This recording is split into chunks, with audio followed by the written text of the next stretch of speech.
তুমি কি জানো উম্মত, আমি 23টা বছর টানা তোর জন্য কেঁদেছিলাম উম্মত। আমি এমন কাঁদা কাঁদছি রে উম্মত তোদের জন্য।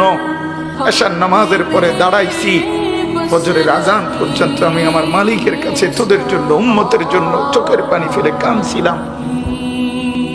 আমার এত চোখের পানি তোর দিল গলাইতে পারলো না। আমি তায়েফের পাথরের আঘাতে আমার পিঠটা চালনির মতো ছিদ্র ছিদ্র হয়ে গেছে রক্তে। আমি বুকে পেটে 2টা পাথর বাঁধছি ক্ষুধার কষ্টে। আমি উহুদের দান শহীদ করা রক্তে উহুদের ময়দানে পড়েছিলাম বেহুশ হয়ে। আমার ঘরের চুলায় 3 মাস রান্নার জন্য কোনোদিন চুলায় আগুন জ্বলে নাই। আমার এত চোখের পানি, এত রক্ত, এত ক্ষুধার কষ্ট, কিছুই তোর মন গলাইতে পারলো না, তোরে সেজদা দিতে পারলো না।